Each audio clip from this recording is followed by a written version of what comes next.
నమస్తే. Phone tapping కేసులో ఏం జరుగుతున్నది? రాధాకిషన్ రావు కన్ఫెషన్ స్టేట్మెంట్ బయటకు వచ్చిన తర్వాత మీడియాలో వార్తలు వస్తున్నాయి. ఇందులో టోటల్ అన్ని లైన్స్లో ప్రధానంగా కనిపిస్తున్నది పెద్ద ఆయన అంటే కేసీఆర్ పేరు ప్రధానంగా ఉన్నది. ఆయన చెప్పిండు మేము చేసినామన్న రీతిలో ఆయన కన్ఫెషన్ స్టేట్మెంట్ కనిపిస్తున్నది. సో దాంతోపాటు ఇవాళ రఘునందన్ రావు గారు ఇన్కమ్ ట్యాక్స్ డిపార్ట్మెంట్కి కంప్లైంట్ చేశారు, ఎలక్షన్ కమిషన్ కంప్లైంట్ చేశారు. మొన్నటి ఎమ్మెల్సీ ఎలక్షన్లో దాదాపు 30 కోట్ల రూపాయలు బీఆర్ఎస్ పార్టీ నుంచి డైరెక్ట్గా అక్కడున్న ఎవరైతే ఆయా 3 జిల్లాలకు సంబంధించిన వాళ్ళకి అకౌంట్లోకి వైట్ మనీ ట్రాన్స్ఫర్ అయిందని ఆయన కంప్లైంట్ చేయడం జరిగింది. ఇంకా ఈ వెంకట్రామిరెడ్డి వ్యవహారం మీద కూడా ఆయన ఫైట్ చేస్తూ ఉన్నారు. మాట్లాడదాం. నా ముందు రఘునందన్ రావు గారు ఉన్నారు. నమస్తే రఘునందన్ రావు గారు. నమస్తే. సో ఈ ఫోన్ ట్యాపింగ్ కేసులో మీరు ముందు నుంచి అంటున్నది కేసీఆర్ని ఇమీడియట్గా అరెస్ట్ చేయాలని. సో ఈ రాధాకిషన్ రావు కన్ఫెషన్ స్టేట్మెంట్ బయటకు వచ్చిన తర్వాత మీడియాలో మళ్ళీ చర్చకు దారితీసింది. సో ఇప్పుడు లేటెస్ట్ కూడా ఒక జడ్జి ఫోన్ కూడా ట్యాప్ చేసిరన్న వార్తలు కొన్ని మీడియాలో వస్తూ ఉన్నాయి. జర్నలిస్టులవి, అపోజిషన్ పార్టీ లీడర్లవి, టోటల్ అందరివి. సో మీ ఫోన్ కూడా ఉన్నట్టున్నది. అంటే చర్చ మనం ఇట్లా ప్రారంభించడం నాకు బాధాకరమే, బట్ తప్పదు. ప్రపంచానికి వాస్తవాలు తెలియాలి కాబట్టి తప్పదన్న. ఈ కన్ఫెషన్ కొత్త కన్ఫెషన్ కాదు రగన్న. ఫస్ట్ 29th మార్చి రోజు. నమస్తే. ఫోన్ ట్యాపింగ్ కేసులో ఏం జరుగుతున్నది? రాధాకిషన్ రావు కన్ఫెషన్ స్టేట్మెంట్ బయటకు వచ్చిన తర్వాత మీడియాలో వార్తలు వస్తున్నాయి. ఇందులో టోటల్ అన్ని లైన్స్లో ప్రధానంగా కనిపిస్తున్నది పెద్ద ఆయన అంటే కేసీఆర్ పేరు ప్రధానంగా ఉన్నది. ఆయన చెప్పిండు మేము చేసినామన్న రీతిలో ఆయన కన్ఫెషన్ స్టేట్మెంట్ కనిపిస్తున్నది. సో దాంతోపాటు ఇవాళ రఘునందన్ రావు గారు ఇన్కమ్ ట్యాక్స్ డిపార్ట్మెంట్కి కంప్లైంట్ చేశారు, ఎలక్షన్ కమిషన్ కంప్లైంట్ చేశారు.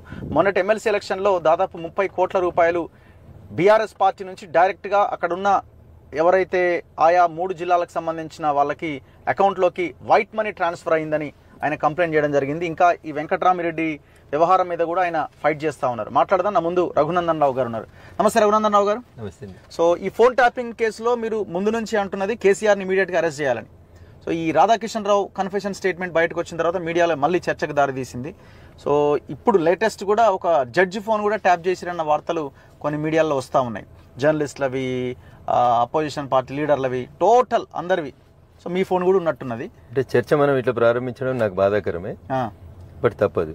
ప్రపంచానికి వాస్తవాలు తెలియాలి కాబట్టి తప్పదన్న. ఈ కన్ఫెషన్ కొత్త కన్ఫెషన్ కాదు రగన్న. ఫస్ట్ 29th మార్చి రోజు రాధాకిషన్ రావు గారిని అరెస్ట్ చేసినప్పుడు రిమాండ్ రిపోర్ట్లో ఒకటి పంపించారు. అవును. తర్వాత అధికారికంగా పోలీసు వాళ్ళు కోర్టు నుంచి అనుమతి తీసుకొని పోలీస్ కస్టడీకి తీసుకున్న తర్వాత తిరిగి 9th ఏప్రిల్ రోజు ఆయనను రిమాండ్ చేస్తున్న సందర్భంగా ఆయన కన్ఫెషన్ని 9th ఏప్రిల్ రోజే కోర్టులో సబ్మిట్ చేసినారు. ఈ కన్ఫెషను 29th మార్చి రోజు జరిగిన కన్ఫెషను ప్లస్ ఈయన ఎవరినైతే ఎస్ఐని డిప్యూటీ చేసినాడో డబ్బులు వసూలు కోసం రాజపుష్ప కంపెనీ దగ్గర వాళ్ళకి సంబంధించిన కన్ఫెషన్ ఇవన్నీ తీసుకెళ్లి నేను డీజీపీని కలిసిన రోజే ఇచ్చాయి ఈ కంప్లైంట్ కాపీస్ అన్ని. మీడియా తన వంతు పాత్రను తాను ఎందుకు పోషించలేకపోయింది అనేది నేను పడుతున్నటువంటి బాధ. నేను డీజీపీ గారిని కలిసి ఇచ్చినటువంటి రోజు రాధాకిషన్ రావు గారు ఇచ్చిన కన్ఫెషన్ బేసిస్ చేసుకొని వెంకటరామిరెడ్డి గారిని ఎందుకు అరెస్ట్ చేస్తలేరు అని అడగడానికి వెళ్ళిన రోజు 29th మార్చి కన్ఫెషన్ ఇచ్చా, 9th ఏప్రిల్ కన్ఫెషన్ ఇచ్చా. మధ్యలో సాయి కిరణ్ అనేటువంటి ఒక ఎస్ఐని ఎవరినైతే ఈ రాధాకిషన్ రావు గారు తీసుకెళ్లి రాజపుష్ప దగ్గర డబ్బులు వసూలు కార్యక్రమానికి పెట్టినాడు అతని స్టేట్మెంట్ కూడా చాలా స్పష్టంగా ఇవ్వడం జరిగింది. దురదృష్టం ఏంటంటే 9th ఏప్రిల్ రోజు కోర్టులో చేసినటువంటి కన్ఫెషన్ రికార్డ్ని మనం ఇలా మే చివరి వారం లోపల చర్చించుకునే కలిసి వచ్చింది. అంటే ఇలా రెండు ఉన్నట్టున్నాయి. నాకు రిమాండ్ కేసు డైరీ ఉంది, అందులో ఫస్ట్ కన్ఫెషన్ మీరు చెప్పింది ఉంది, దానికి అడిషన్ ఇంకొక కన్ఫెషన్ అని ఇంకొక 9th ఏప్రిల్ కన్ఫెషన్ కూడా నా దగ్గర ఉంది, నేను మీకు పంపించుంటున్నాను గుర్తుంది. కానీ ఎవరు అంత పెద్దగా పట్టించుకున్నట్టున్నారు, దాన్ని చదవనట్టున్నారు. సో భవ్యాస్ సిమెంట్ అనేది 70 లక్షలు అవన్నీ 29th మార్చి దాంట్లోనే ఉన్నాయి. దుబ్బాక ఉప ఎన్నికలో మేము చేసామని, రఘునందన్ రావు గారి బంధువుల దగ్గర బేగంపేటలో కోటి రూపాయలు పట్టుకున్నామని, ఇవన్నీ 29th మార్చి కన్ఫెషన్ లో. 9th ఏప్రిల్ రోజు ఇచ్చిన కన్ఫెషన్ లోపల నిన్న మీడియా ఏదైతే బయటికి తీసుకొచ్చి చెప్తా ఉన్నారో అవన్నీ మీరు అన్ని అర్థం చేసుకోవాల్సిన ఏంటంటే ఎంతసేపు పెద్ద ఆయన అంటే కేసీఆర్ని ప్రథమ ముద్ద ఆయన, నో డౌట్, అన్డిస్ప్యూటెడ్. తర్వాత ఏం జరిగింది మీకు అందులో? హరీష్ రావు గారు ఐన్యూస్ ఎండీగా ఉన్నటువంటి శ్రావణ్ రావు అనే అతనితో కలిసి ప్రతిసారి మనం కలవడం కష్టం కాబట్టి శ్రవణ్ ఏదన్నా చెప్తే అది నేను చెప్పినట్టు ఫీల్ అయి పని చేయమని చెప్పడం జరిగింది. ఓకే. సో ఈ శ్రవణ్ రావు అనే అతను అధికార పార్టీ అవసరాలు ప్లస్ వాళ్ళ ఛానల్ అవసరాలను కూడా దృష్టిలో పెట్టుకొని ఇంకా చాలా మందిని ఇన్వాల్వ్ చేశాడు. అందులో హరీష్ రావు గారి పేరు కూడా ప్రత్యేకంగా వచ్చింది. ఓకే. హరీష్ రావు గారు చెప్తే ఇదన్నీ చేశామని చెప్పి రాధాకిషన్ రావు గారు చెప్పారు. చంద్రశేఖర్ రావు గారు, హరీష్ రావు గారు, కేటీఆర్, నవీన్ రావు, వెంకట్రామరెడ్డి సంతోష్ కుమార్ ఇట్లా వీళ్ళందరూ రిమాండ్ కావాల్సిన వాళ్ళు ఏం రగన్న. సంతోష్ తనకు అవసరం ఉన్న 4 నెంబర్లు ఇచ్చి సంతోష్ టాప్ చేయించుకున్నాడు. ఎవరికి వాళ్ళు హరీష్ కి తనకు అవసరం అని వచ్చి హరీష్ చేయించుకున్నాడు. వీళ్ళ కుటుంబంలో ఉన్నటువంటి అనైక్యతను చూసి పోలీసు వాళ్ళు వాళ్ళకి అవసరం ఉన్నాయి వాళ్ళు చేసుకున్నారు. సో అసలు టెలిఫోన్ ట్యాపింగ్ అనేటువంటి కేసులో చంద్రశేఖరరావు గారు ఏదో టీవీ ఛానల్లో కూర్చొని గదేముంది పోలీస్ ఆన్ డ్యూటీ అది ముఖ్యమంత్రికి ఏం సంబంధం ఉంటుందని ఇట్లా లైటర్ వేలో కొట్టేసే ప్రయత్నం చేస్తున్నారు. రాధాకిషన్ రావు ఎవరో నాకు తెలియదు, చాలా మంది ఇవన్నీ దొంగ లెక్కలు తప్పితే ఇంకేముండే. అట్లా కేసీఆర్ గారికి తెలియకుండా రాష్ట్ర ముఖ్యమంత్రికి తెలియకుండా ఏ పని జరగలేదు. ఆయన ఆదేశాల మేరకే ఇవన్నీ జరిగినాయి. క్రిస్టల్ క్లియర్ గా తన కుటుంబాన్ని కాపాడుకోవడానికి, కవితను కాపాడుకోవడానికి, తమ అక్రమాస్తుల్ని కాపాడుకోవడానికి ఎదురుగున్న వాళ్ళని ట్యాప్ చేసిండు. ఇది పూర్తిగా నేరం. దీంట్లో నేను అడుగుతుంది మీ ద్వారా రాష్ట్ర ప్రభుత్వానికి సూటి ప్రశ్న. టెలిఫోన్ ట్యాపింగ్ లో రఘునందన్ రావు బాధితుడు, రేవంత్ రెడ్డి బాధితుడు, మేము ఎప్పటి నుంచో అరుస్తా ఉన్నాం. ఇలా ఇన్వెస్టిగేషన్ చేయించేటువంటి కుర్చీలో రేవంత్ రెడ్డి గారు కూర్చునే అవకాశం వచ్చింది. ఏం చేయాలి మరి రేవంత్ రెడ్డి గారు? ఎందుకు లేట్ చేస్తున్నారు? ప్రభాకర్ రావు గారి కోసం ఎదురు చూస్తున్నారు. ప్రభాకర్ రావు గారు జూన్ 26వ తారీఖు రోజు రిటర్న్ టికెట్లు బుక్ చేసుకున్నాడంట అమెరికా నుంచి రావడానికి. వస్తాడా రాడా తెలియదు. ట్రీట్మెంట్ కంటిన్యూ అయితే ఎక్స్టెన్షన్ అంటాడు. అప్పుడు ఏం చేస్తారు? ప్రభాకర్ రావు రాడు, కన్ఫెషన్ చెప్పడు.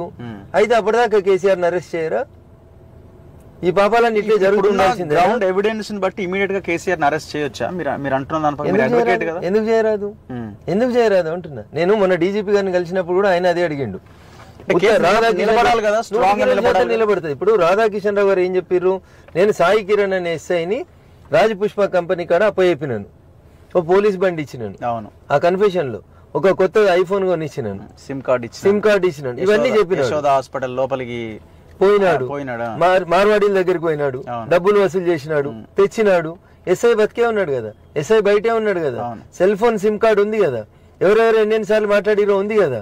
ఈ ఎస్ఐ గారి వాహనం రాజపుష్ప గేట్ లోపలికి పోయినప్పుడు ఆడో సీసీటీవీ ఉంటది కదా, అది ఎవిడెన్సే కదా. ఇప్పుడు నిన్ను బెదిరించి నీ దగ్గర ₹1 కోటి తీసుకుపోయారు అనుకో, ఇప్పుడు నువ్వైతే సాక్ష్యం చెప్తావు కదా, ఎందుకంటే బీఆర్ఎస్ అధికారంలో లేదు కదా. ఏ మార్వాడి షాప్కి వెళ్ళి తెచ్చిండో ఎస్ఐ చెప్పడా? ఆ మార్వాడిని పిలిచి డబ్బులు ఇచ్చినవా లేవా కనుక్కోలేవా? అసలు ఇన్వెస్టిగేషన్ ఎందుకు జరుగుతలేదు ప్రాపర్ గైడ్ లైన్స్ లోపల? ప్రభాకర్ రావు రాడనుకుందాం ఒక నిమిషానికి రఘు, అయితే ఎందుకు అరెస్ట్ చేయరా? చంద్రశేఖరరావుని అరెస్ట్ చేయరా? ఇప్పుడు విదేశాలకు పోయిన వాళ్ళు చాలా మంది దేశానికి వస్తలేరు, చూసిరు కదా మీరు. రెడ్ కార్నర్ నోటీసులు, బ్లూ కార్నర్ నోటీసులు, పేపర్లు, కోర్టులు, ఆడుకోతారు, స్టే తీసుకుంటారు, రకరకాల ఇష్యూస్ ఉంటాయి. ఇప్పుడు ప్రభాకర్ రావు సరే వస్తాడని అనుకుందాం, వచ్చినా ఎప్పుడో జూన్ 26 కదా అని టికెట్, అంటే ఇంకా నెల 15 రోజుల దాకా ఇంకేం ఎవిడెన్స్ ఉండాలి కదా. ఇప్పుడు కేసీఆర్ కదా రాధాకిషన్ రావు చెప్పింది ఎవిడెన్స్ అవుదా కాదా? ఎందుకు కాదు? Confession should lead to recovery అంటారు. నాకు లేదు ఆయనతో చెప్పిస్తున్నారని ఏదన్నా. Confession should lead to recovery. Okay, Radhakishan Rao నేను సాయి కిరణ్ అనే ఎస్ఐని రాజపుష్పాలకి ఇచ్చిండా ఇవ్వలేదా? అంతే, ఎస్ఐ చెప్పిండు కదా. సెల్ ఫోన్ ఇచ్చినా అన్నాడు, ఉన్నదా లేదా? సెల్ ఫోన్ రికవరీ చేయి. సిమ్ కార్డు ఉందా లేదా? రికవరీ చేయి. ఇంకా డౌట్ ఉంది, రాజపుష్ప సెక్యూరిటీ గేట్ కాడ సీసీటీవీ ఉంటది కదా, రాజపుష్ప వాళ్ళతోటో, దివ్యచరణ్ రెడ్డి తోటో, యశోద వాళ్ళతోటో, ఎస్ఐఓ సిఐఓ మాట్లాడిన కాల్స్ ఉంటాయి కదా, అవన్నీ నువ్వు ఎందుకు తీస్తలేవు? వీళ్ళు పోయి 4-5 చోట్ల నుంచి బయట నుంచి డబ్బులు తెచ్చినా ₹1 కోటి అని చెప్తున్నాడు ఎస్ఐ గారు. ఎవరిచ్చిరో నీకు ఎవిడెన్స్ రాదా? అది సఫిషియెంట్ అవుతుంది కదా. Confession should lead to a recovery. అంటే ఎవరన్నా ఒకరు రఘు మీద ఆరోపణ చేసిరు, రఘు సెల్ ఫోన్ ఎత్తుకపోయిండు, రఘు దగ్గర ఉంది అని చెప్పినాం, రఘు దగ్గర సెర్చ్ చేసినప్పుడు సెల్ ఫోన్ దొరికింది కదా, దేర్ ఎండ్స్ ద ఇష్యూ కదా. ఓన్లీ కన్ఫెషన్ కాదు, confession should lead to recovery అని చెప్తాం. అక్కడ ఏదో ఒక సామాన్ దొరుకుతుంది కదా, పోలీస్ జీప్ దొరుకుతుంది, సెల్ ఫోన్ దొరుకుతుంది, సిమ్ కార్డు దొరుకుతుంది, డబ్బులు ఇచ్చినోడు దొరుకుతాడు, రాజపుష్ప గేట్ కాడ సీసీ కెమెరాలు దొరుకుతాయి, ఎవిడెన్సెస్ దొరుకుతాయి కదా, పోలీసులు, వాట్సాప్లు, స్నాప్చాట్లు, ఎన్ని మాట్లాడినా దొరకబట్టిరు కదా, అవన్నీ దొరుకుతాయి కదా. ఇప్పుడు ఈ పోలీసులకు ఎందుకు దొరుకుతలేవు? ఏం అనుమానం ఉంది మీకు దీంట్లో? ఇంకా మీకు ఏమైనా అనుమానం ఉందా? అనుమానం అంటే ఎందుకు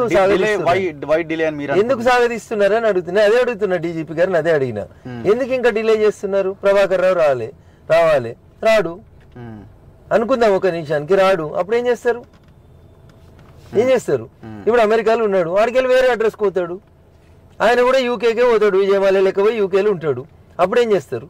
ఇప్పుడు ఈ ఫామ్ హౌస్ ఎమ్మెల్యేల కొనుగోలు కేసులో కూడా టోటల్ బీజేపీని బ్లాక్మెయిల్ చేయడానికి, బిడ్డ పైన ఉన్న కేసుల్ని ఇది చేసుకోవడానికి మొత్తం వ్యవహారం అంతా నడిపించిండు.